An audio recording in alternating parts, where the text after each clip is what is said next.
mobile banking သုံးနေတဲ့သူတွေပေးသုံးနေတဲ့ကိုယ့်စီကိုတကယ်ငွေဝင်မှအလုပ်လုပ်ဖို့အတွက်ကိုပြောအကြံပေးချင်ပါတယ်ရှင်ဟုတ်ဆိုရဲ TikTok account နဲ့ပေါ့နော်စပြီးတော့သူကဒီမှာမယ်မျက်နှာသေးလေးတွေရှိလာပါညာအဲ့လိုမျိုးမေးတယ်ဒီဟာတိုမိုဂီဂျယ်လေးသူကတပူးမှာတယ်ပေါ့နော်ပြီးတော့နောက်ထပ်မျက်နှာသေးစေးပေါ့ဂျပန်မျက်နှာသေးစေးတွေကပဲအဲ့လိုမျိုးယူမယ်တဲ့အဲ့တော့ဈေးတွေပြောပေးတယ်ပေါ့နော်မင်းတွေကအဲ့တော့total ဘယ်လောက်ကျလဲဆိုပြီးတော့ဆက်မေးတယ်အဲ့တော့ total လေးတွေကိုပေါင်းပေးလိုက်တယ်မျက်နှာသေးစေးတွေရောဒီ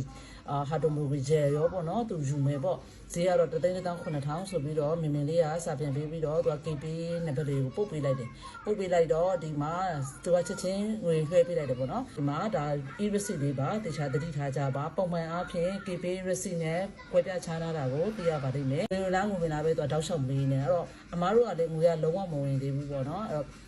ဒီဟာလိမ့်နေပြီဆိုတာမှသတိထားမိတဲ့အတွက်ဒီ EBC မဟုတ်ပင်နဲ့ KP ကနှုတ်ထားတဲ့ဟာလေးကိုပဲပို့ပေးပါဆိုပြီးတော့ပြောတယ်နောက်ဆုံးတော့သူကအခုအကောင့်ရှာမတွေ့တော့ဘူးအကောင့်တည်သွားပြီပေါ့နော်အဲ့လိုလိမ့်တာပါရှင်တကယ်ဒီနေ့စပြီးတော့အတွေ့အကြုံအသိရတာပေါ့နော်အတူဆိုရင်ဒီလိုပုံစံမျိုးပါအစစ်ဆိုလို့ရှိရင်ဒီလိုပုံစံမျိုးဒီမှာရေမောဇာစကန်ကုတ်တွေပါတယ်ဒီမှာပြေစာအသိမ်းအဲ့လိုမျိုးတွေပါတယ်ပေါ့နော်များသောအားဖြင့်လူလိမ်တွေကဒီလိုမျိုးအတူတွေကိုဖန်တီးပြီးတော့ online ကနေပြီးစင်းလာပြီးတော့ငွေအကုန်လုံးပြန်လွှဲခိုင်းတာလုပ်ချင်လုပ်တယ်ဒါမှမဟုတ်တစ်ခုကို cancel လုပ်ပြီးတော့ပြန်လွှဲခိုင်းတာလုပ်ချင်လုပ်တယ်အဲ့လိုမျိုးတွေပေါ်များနေတာပါအားလုံးပဲသတိထားကြပါနော်